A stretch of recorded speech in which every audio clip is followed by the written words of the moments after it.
Et pendant ce temps, la vice-premier ministre de l'Environnement, Eve Bazaïba, a visité ce jeudi la nouvelle usine de recyclage des ordures dénommée Okeplast sur la route poids lourd dans la commune de Limete.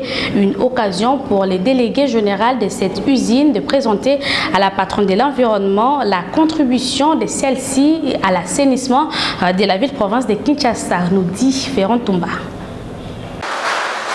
L'usine Kintoko de l'entreprise Okeplast, une des firmes du groupe Angèle, continue de s'affirmer en RDC comme une réponse efficace à la valorisation des déchets plastiques.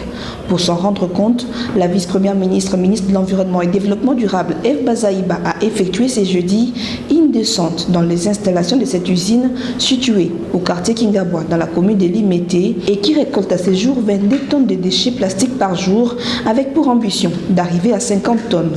Du centre de compactage où les plastiques sont comprimés pour en faire des ballots, au dépôt des matières et des ballots, jusqu'au centre de traitement pour la transformation de ces déchets en matières réutilisables, l'AVPEM s'est dite satisfaite et a salué cette initiative qui s'inscrit dans sa vision 2022, année d'assainissement, tout en contribuant à l'économie circulaire. Je suis pratiquement impressionné, je me sens très à l'aise dans ma conviction. J'avais dit 2022, c'est l'année d'assainissement du ministère de l'Environnement et du Développement durable. C'est un travail qui a commencé depuis longtemps pour installer ces usines.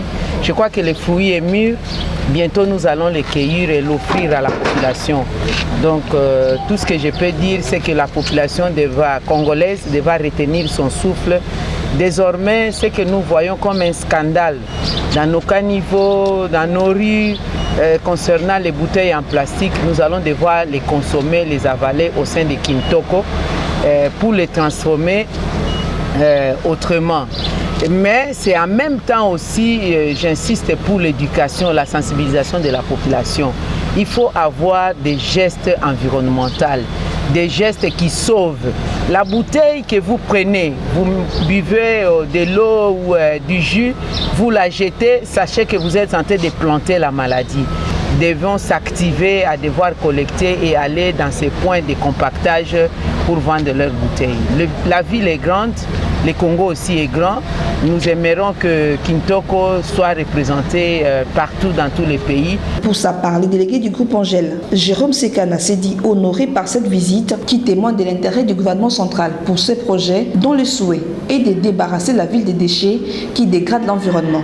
Pour rappel, le groupe Angèle regroupe plusieurs entreprises citoyennes qui investissent dans le social et l'amélioration des conditions de vie des Congolais.